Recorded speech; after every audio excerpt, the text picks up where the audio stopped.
Hello everyone. In this video, we are looking at version 1 of the Unit 8 practice exam. So looking at number 1, they tell us the sequence a sub 1 equals to 6 and a sub n equals 3 times a sub n minus 1 can also be written as blah blah blah. So we just have to understand what this is saying in English. So they first of all tell us that the first term is 6, and to generate any other term we have to multiply 3 to its previous term. So one way that we can approach this is by writing this in explicit form, and explicitly we can write it as such. To find any a sub n, we're starting off with 6, and we're consistently multiplying by 3 n minus 1 times. And so what we can do is algebraically manipulate this equation. So noticing that 3 to the power of n minus 1, we can rewrite this as 3 to the power of n times 3 to the power of negative 1. Because if we remember, when we have values with the same exact base, we just add their exponents. And adding these two exponents gives us the original expression as such. And then going back to previous units, whenever we have anything to the power of negative 1, that's the same thing as 1 over, in this case, 3 to the power of positive 1. And multiplying 6 and 1/3 thus gives us 2 times 3 to the power of n, giving our answer choice number 3. Now, let's say you didn't think about this on the day of the test. One thing that we can do is notice that, again, if the first term is 6, if we were to substitute n equals 1 on each of these answer choices, then our first term should be 6. And the only answer that would give us that is answer choice 3, because then we have a sub 1 equals 2 times 3 to the power of 1, and that gives us a sub 1 is equal to 6, which is indeed true. So let's look at number 2. Number 2 says a theater has 35 seats in its first row, and each row has 4 more seats than the row before it. So each row has 4 more seats than the one before it. So very similar to number 1, it kind of seems like it's defined recursively, but none of these answer choices are written recursively. But it says which expression represents the number of seats in the nth row. So this is the key thing. We know we're starting off with 35 seats, and if it's 4 more seats than the row before it, what we know for sure is that this is an arithmetic sequence. So therefore, we can think about it as like a little story. Even though the formula is given to us on the reference sheet, we still have to understand what the formula even says. So as per usual, we always start off, so a sub n, which is the number of seats in the nth row. We always start off with our initial value, 35. And to find the number of seats in any row, we keep adding 4, but n minus 1 times.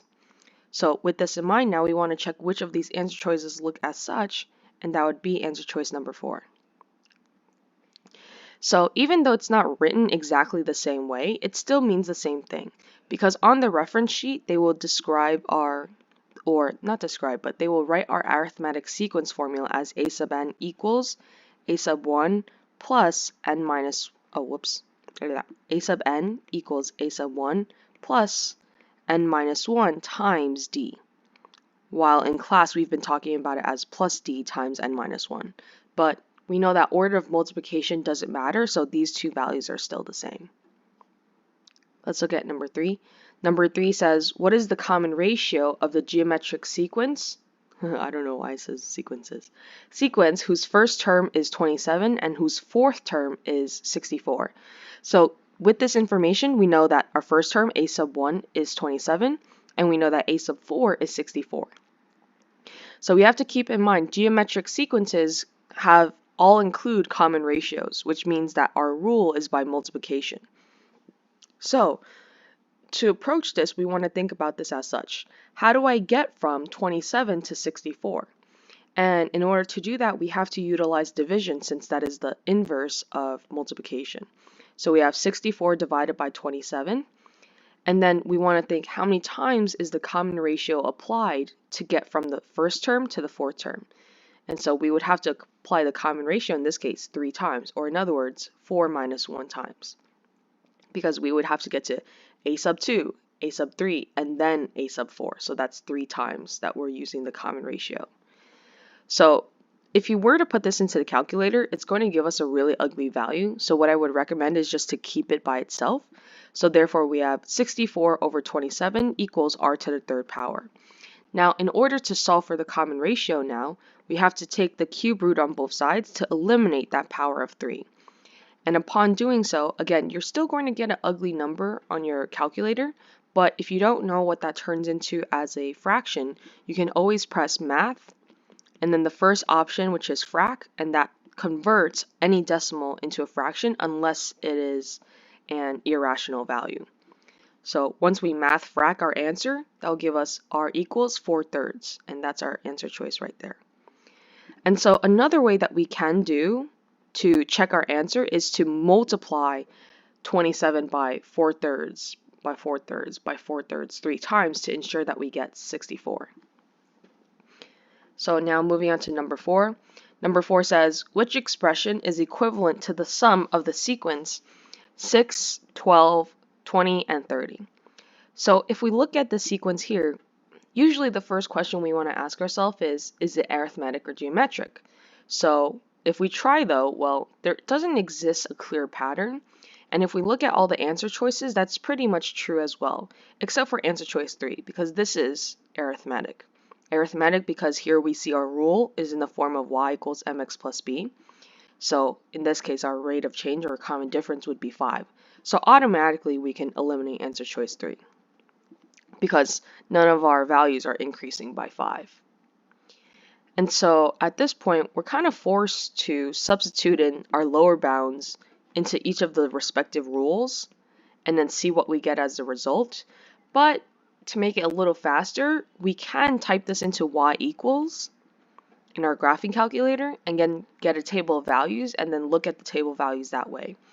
But if you choose to do it by hand, once again, we need to know 3 things. We need to know n, we're going to use the rule, and then extract the term.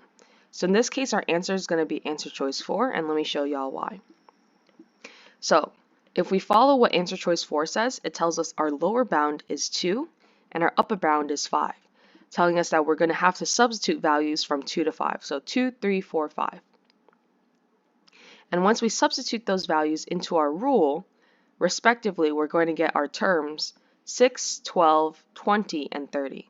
So that does ensure that we generate all of these terms.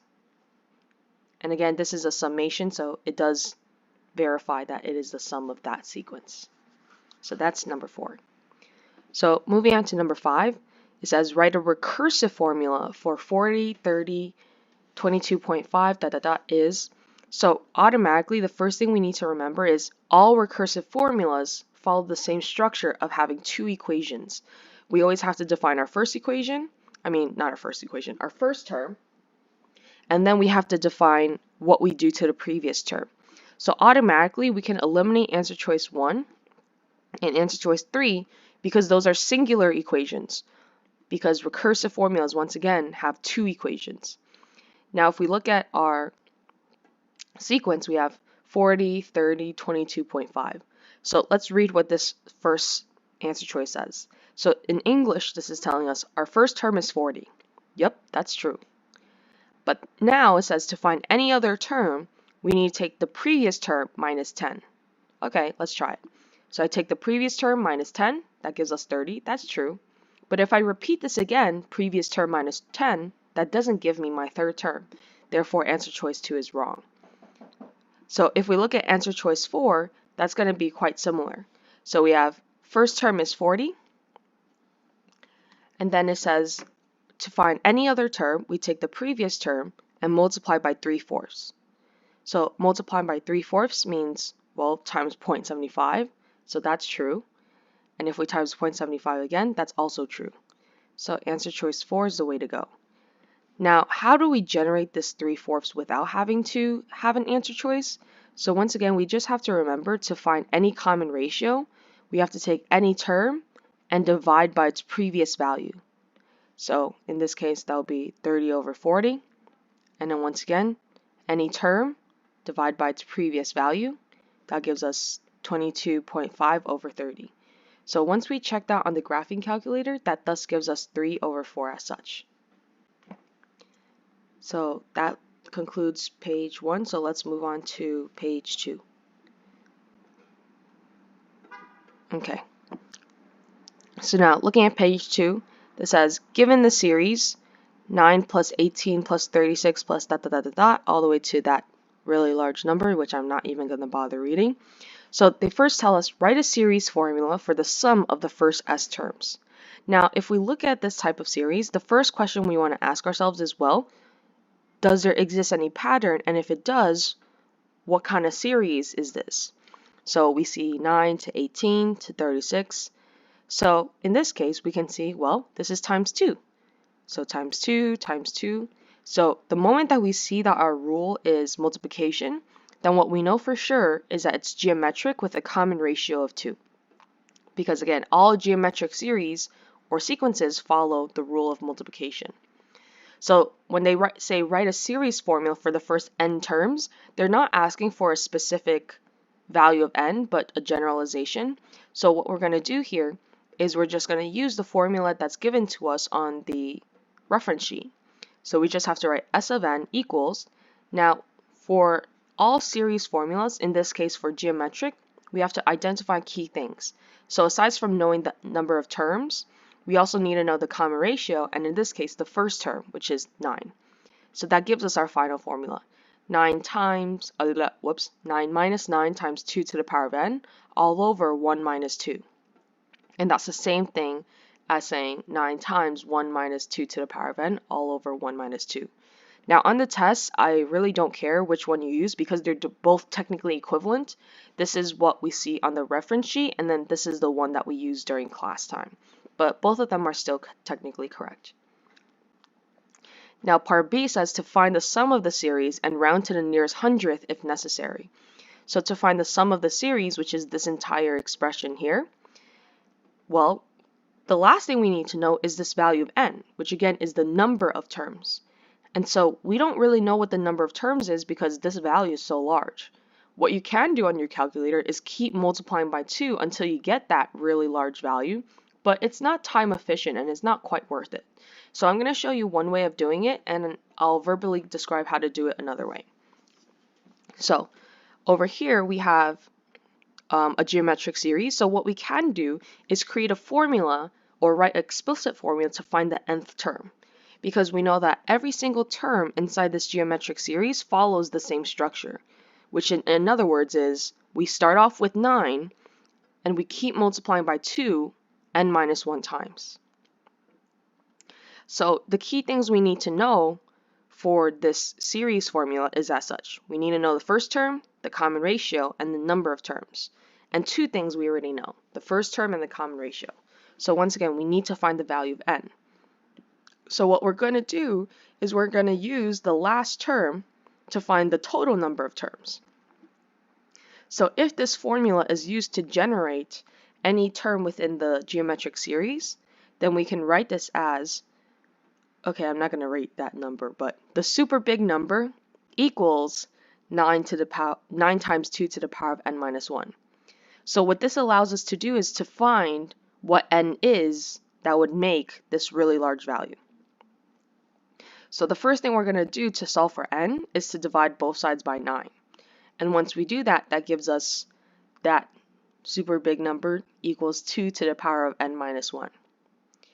So at this point, if you have a major brain fart during the exam, what we can do is put this portion into y equals into the graphing calculator, and then get a table of values, and then having to keep scrolling down the x values until we see this entire large number, and that will help us find the exponent.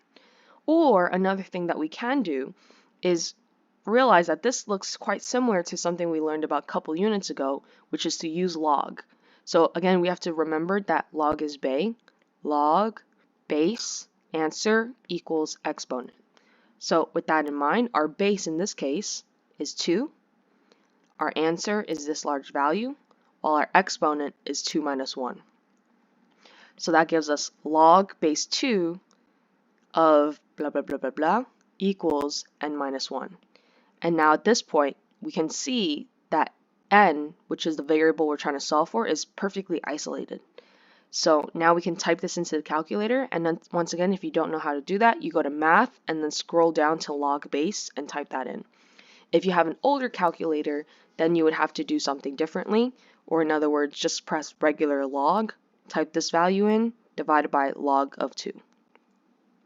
So once we do that, that gives us n is equal to 28, and upon solving for n, that gives us n equals 29. So from here, now we can finally use all three pieces of information to substitute into the formula and find the sum of the series. So now we can do it as such. So in English, this is saying to find the sum of the 29 terms in a geometric series, we do these following operations.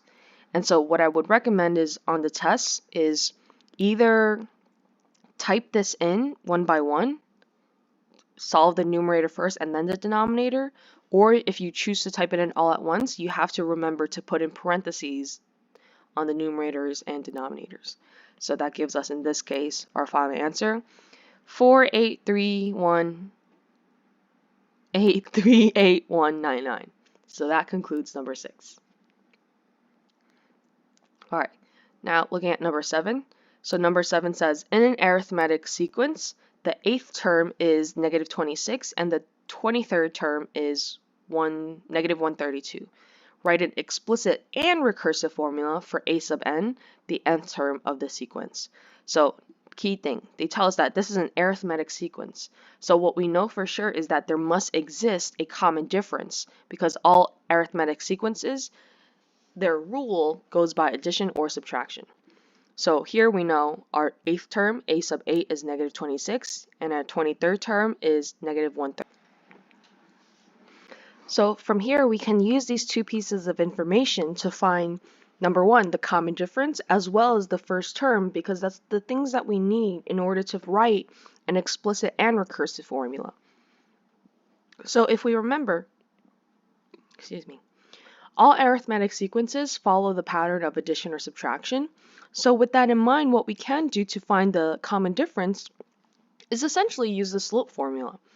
So we can find the difference between negative 131 and negative 26 divided by 23 minus 8. So therefore that tells us the common difference is the same thing as negative 105 divided by 15. Now, why does that make sense? Because in English it's saying, in order to go from negative 26 to negative 131, what we're doing is we're subtracting 105.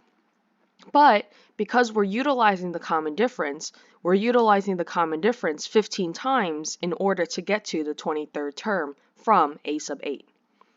So this is our essentially the total difference divided by how many times we use the common difference. So therefore our common difference in this case is negative 7. So in English this is saying if I keep subtracting 7 from a sub 8 to 15 times, that will give me a sub 23, which is negative 131. So from there, now we can find our first term by using the original formula to find arithmetic, any term in an arithmetic sequence. So here, what we can do is utilize a piece of information that we already know.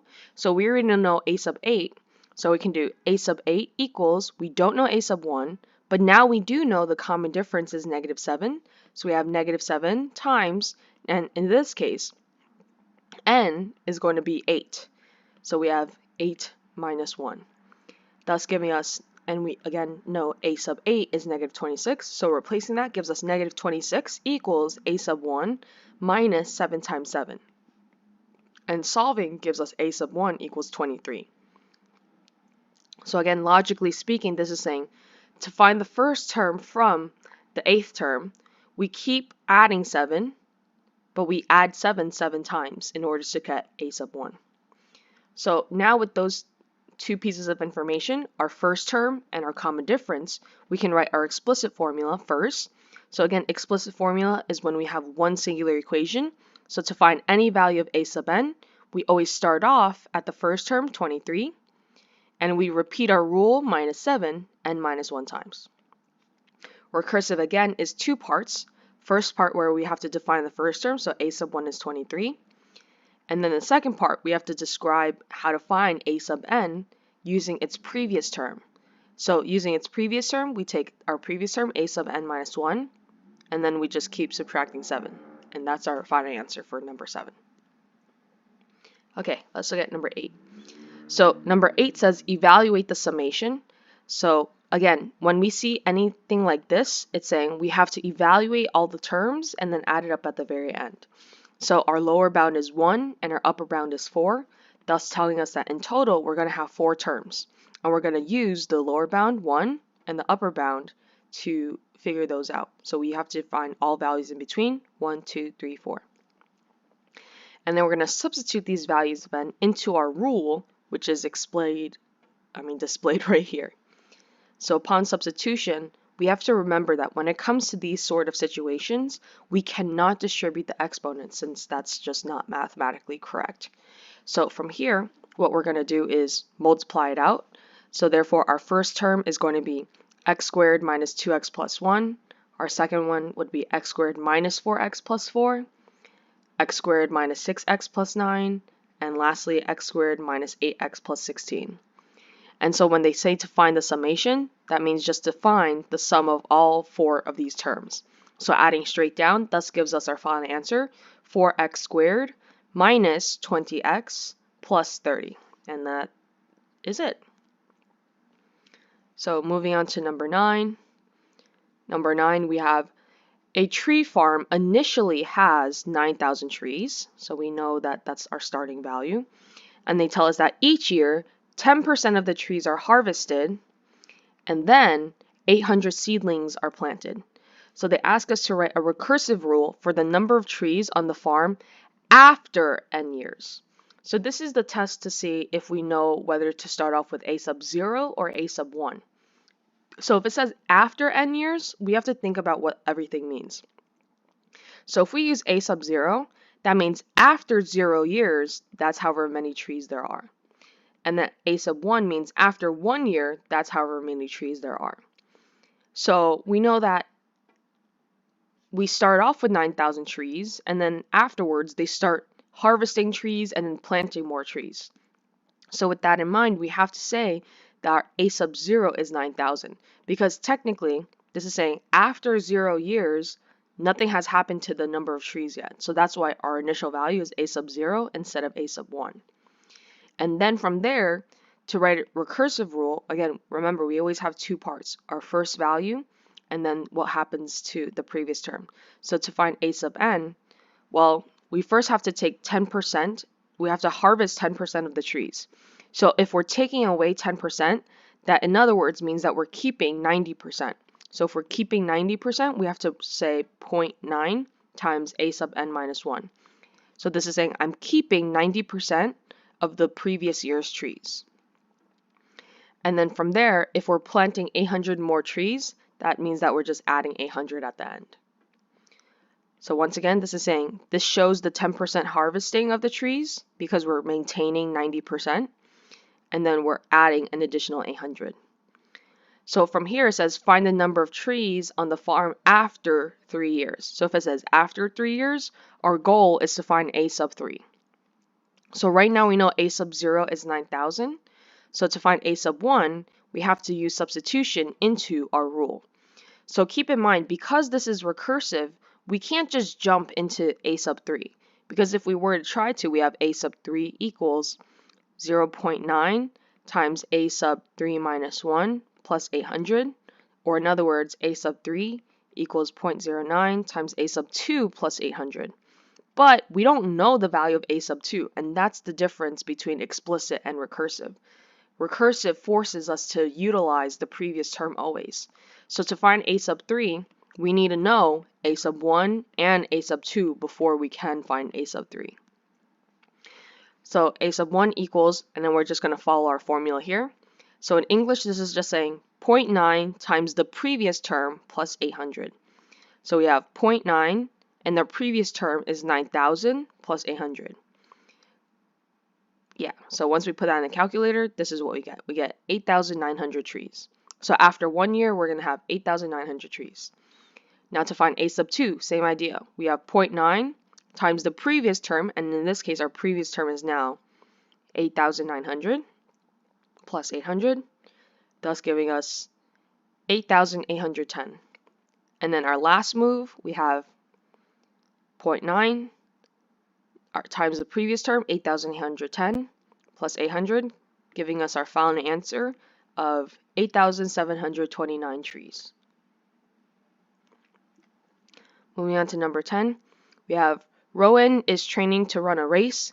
He runs 15 miles in the first week, so automatically that indicates to us our initial value. And each week following, he runs 3% more than the week before. Using a geometric series formula, find the total number of miles Rowan runs over the first 10 weeks of training, rounded to the nearest thousandth. So here this is pretty easy because they literally tell us to use the geometric series formula. And again, that will be provided for you on the test. And if we do that, these are the three things that we need to know. So we need to know the first term, the common ratio, and the total number of terms. So we know our first term in this case is 15. That's where he's starting off at. Now, if they say that he's running 3% more than the week before, what that entails is that we know for sure it cannot be addition. It has to be multiplication. And it's also multiplication because it's geometric series. So to show 3% more, that means we're multiplying by 1.03. Because again, 100% is the original, and if we're increasing by 3%, that gives us 103%, or in other words, 1.03. And then lastly, n is equal to 10 because we're trying to find the total number of miles over the first 10 weeks. So once again, this is as straightforward as it is. Just substitute all those values into the formula, and then rounding to the nearest thousandth, thus gives us our answer, 171.958, in this case, miles. Okay, moving on to 11. 11, we have determine if the sequence below is arithmetic, geometric, or neither. Justify your answer. So what we want to do first is to make sure that there exists a consistent rule or operation between each of the terms. So let's first assume that this is arithmetic. Now to find the common difference, we just have to remember it's always take any term and subtract by the one before it. So if we do that, we have 6 minus 4, and then let's try 9, and then we would do 9 minus 6, and then we have 13 minus 9. Now if we were to compare all these differences, we're going to have 2, 3, 4. So in English, this is just saying plus 2, plus 3, plus 4. So over there, even though the differences are going up by 1, it's still not a common difference because they all have to be the same exact value. So this automatically verifies for us, okay, it's not going to be arithmetic. So let's try to see if it's geometric. So if we see if it's geometric, we need a common ratio. So once again, to find a common ratio, it follows the same exact format. We're going to take any term and divide by its previous term. So we would have 6 divided by 4, 9 divided by 6, and 13 divided by 9.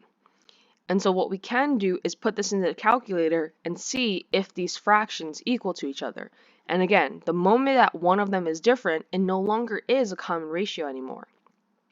And so upon doing so, we're going to see, well, it's going to be neither, because there doesn't exist a common ratio or a common difference between each pair of the terms. These fractions are not all equivalent to each other, so automatically it can't be either. And then let's look at our last question, number 12. You take a job with a starting salary of $37,000. Your employer, so right off the bat, that's our first starting salary. Your employer offers you an annual raise of $1,500 for the next 6 years. So it says write a rule for your salary in the nth year. Notice that in 12a, they don't say anything about recursive or explicit, so you can choose. But over here, I would just choose to use explicit because why? We're starting off with 37,000, and if we're getting a raise of 1,500, that just means that our operation is just addition. So we can use our arithmetic explicit formula and write it as such. A sub n equals, again, we always want to read it in English. What's happening in English? It's saying we're starting off with $37,000. I consistently get a raise of $15,000 $1,500 as such. But if it's to the nth year, we have to repeat this n minus 1 times. So that's it. And so it says, using the rule above, determine your salary in your 6th year. So 6th year entails that n is equal to 6. And upon substitution, that tells us we're finding a sub 6. And then substituting, we have 1,500 times 6 minus 1. Or in other words, $44,500. So in my 6th year, I would have $44,500.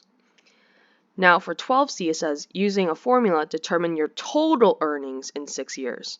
I don't know why there's a question mark there, but the total earnings in 6 years. So it means, what is my combined salaries during my 1st, 2nd, 3rd, 4th, and 5th, and 6th years?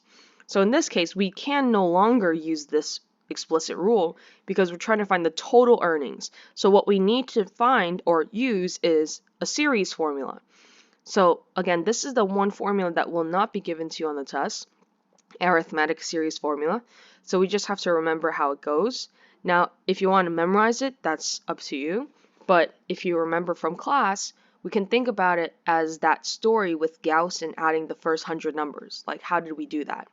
So it's always going to be the total number of terms, 6, times the first plus last. So our first term is our initial value. And our last term, in this case, is after 6 years. That's what we have here. All divided by 2. So upon doing that, that gives us our final answer as such.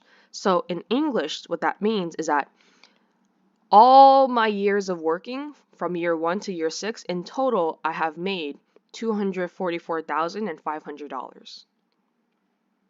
And so that concludes this version 1 of the practice test. If you have any questions, please ask, and I'll see you in the next one. Bye!